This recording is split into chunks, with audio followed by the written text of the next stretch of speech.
most accurate local forecast starts now with meteorologist Dan Tomaso.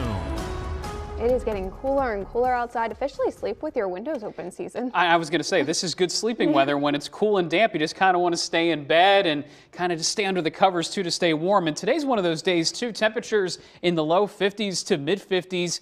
It's not warming up because of the amount of moisture, because of the east wind coming on through. And here really is the issue for the rest of today. These winds are about 5 to 10 miles per hour, either directly out of the east or the east-northeast. So all that's doing is allowing for these temperatures to stay locked in and the clouds also remaining in place. So most of the Commonwealth is dealing with the cloud cover except west of the mountains. So what the mountains do is they act as a wall or kind of a blockade as this east wind continues to funnel moisture in. It gets stuck at the low levels and we are left with a lot of clouds and light showers. And indeed, here today, there's been periods of mist and drizzle. It hasn't stopped and I don't expect it to. Truly, it's going to take dry air coming in from the north and northeast to kind of put a shutoff to all this, kind of like turning off the faucet. But until then, this is what we have. Region-wide, temperatures in the 50s. State College is as cool as 54 degrees, still some upper 50s, trying to hold on to readings near 60 degrees. Believe it or not, yesterday we were in the 60s and even upper 60s, still well below normal for this time of the year. But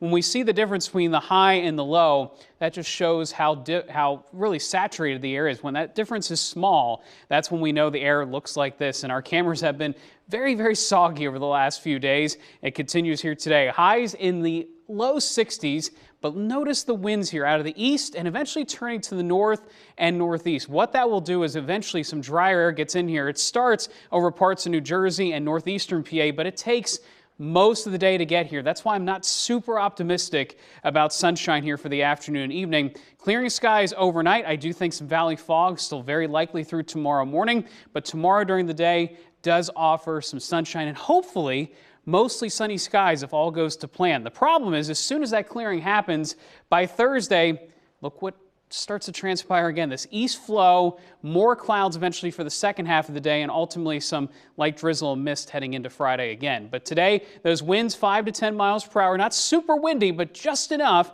to keep the moisture locked in. Tomorrow, pretty much the same deal into Wednesday and Thursday's forecast. So when do we start to see more relief in terms of sunshine? I think it really holds off until the weekend. So east winds problematic until that point. Low to mid 70s for Saturday and Sunday. Oh, that's something to look forward to. And right now I feel pretty confident that by the time Friday gets here and the showers move out of the region, that's when Saturday and Sunday begins to open up the skies a little bit more, maybe even near 80 degrees by early next week. But until then, plan on 60s, plan on still this lingering dampness in the air. Better weekend ahead than last weekend. That is very true. We could make up for the heavy rain this past weekend. We did need it, but now perhaps for outdoor plans, this weekend looks better. All right, can't wait. Thanks, Dan.